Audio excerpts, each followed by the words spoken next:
Maxwell থেকে Steve Smith, Klaasen থেকে de Kock, সবাইকে অবাক করে তারা অবসর নিয়েছেন।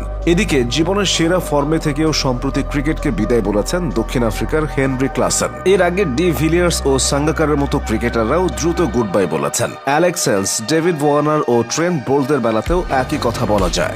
দলে থেকে বোঝা হওয়ার চেয়ে তারা সসম্মানে সরে দাঁড়িয়েছেন। সেরা সময় থেকে অবসরে যাওয়া কিছু ক্রিকেটারকে দেখে নিন। শুরুতে গ্ল্যান ম্যাক্সওয়েল চাইলেই 2027 বিশ্বকাপটা খেলতে পারতেন, কিন্তু নিজেকে যোগ্য মনে করেননি ম্যাক্সি। তাই অস্ট্রেলিয়ার প্রধান নির্বাচকের সঙ্গে কথা বলে ওয়ানডে থেকে সরে দাঁড়ালেন সময়ের অন্যতম সেরা এই ক্রিকেটার। কিছুদিন আগে চ্যাম্পিয়ন্স ট্রফি চলাকালে স্টিভ স্মিথও ওয়ানডে থেকে সরে দাঁড়ান। উদ্দেশ্য একটাই, তারা নতুনদের জায়গা করে দিতে চান। এদিকে জীবনের সেরা ফর্মে থেকেও সম্প্রতি ওয়ানডেকে বিদায় বলেছেন দক্ষিণ আফ্রিকার হেনরি ক্লাসেন। ক্লাসেনের অবসরে ক্রিকেট প্রেমীরা অবাক হয়েছেন, তবে এর চেয়ে বেশি অবাক করেছিলেন ডি ভিলিয়ার্স। সময়টা 2018। সে বছর হুট করেই অবসরের ঘোষণা দিয়ে বসেন প্রোটিয়া কিংবদন্তি এবি ডি ভিলিয়ার্স। তখন তার বয়সটা ছিল মাত্র 34। সবচেয়ে বড় কথা, এবি ছিলেন উড়ন্ত ফর্মে। সব প্রতিপক্ষের সামনে তখনও তিনি মূর্তিমান আতঙ্ক। তিনি চাইলেই 2023 বিশ্বকাপ খেলতে পারতেন, তবে পরবর্তী